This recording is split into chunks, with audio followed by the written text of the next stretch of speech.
Alors, tu vois l'émission 7 à 8 sur TF1 ? Comme d'hab, ce dimanche 5 avril, Audrey Crespo-Mara reprend les commandes de son fameux « Portrait de la semaine ». Franchement, c'est devenu un passage obligé depuis qu'elle a débarqué dans l'émission en 2020. Faut dire que 7 à 8, c'est pas n'importe quoi. Lancée en 2000, l'émission s'est imposée tranquille comme un gros rendez-vous du dimanche soir.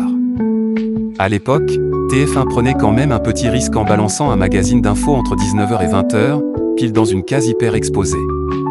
En face, ça rigolait pas avec des programmes comme Vivement Dimanche Prochain ou encore Les Enfants de la télé. Bref, il y avait de la concurrence mais bon, le concept a fait le taf. Chaque semaine, t'as 3 ou 4 reportages qui tournent autour de l'actu, que ce soit du lourd, politique, international, ou des histoires plus humaines.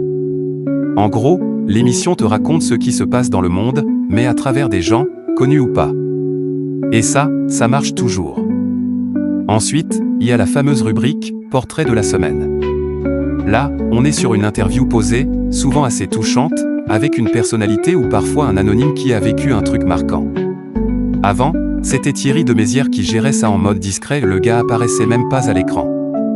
Mais en 2018, il a décidé de lever le pied pour partir faire des documentaires. Du coup, il a été remplacé par Stéphanie Davoigneau, qui connaissait déjà bien la maison. Et puis en 2020, changement encore, c'est Audrey Crespo-Mara qui a repris le flambeau. Et franchement, elle s'en sort plutôt bien. Pour l'émission du dimanche 5 avril 2026, elle va recevoir un invité qui pèse, Louis Garrel.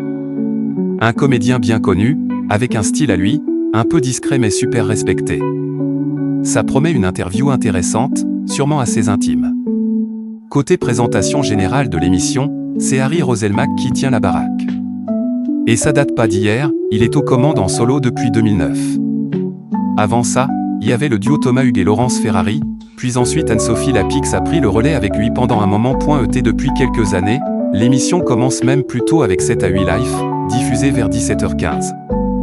Là, c'est un peu plus chill, plus proche des gens. On parle de sujets de société, de la vie quotidienne, avec des reportages immersifs. En gros, c'est moins grosse actu mondiale et plus ce que vivent les gens au quotidien.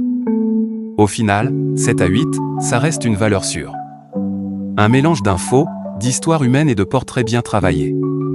Et avec des invités comme Louis Garrel, ça continue d'attirer du monde devant la télé.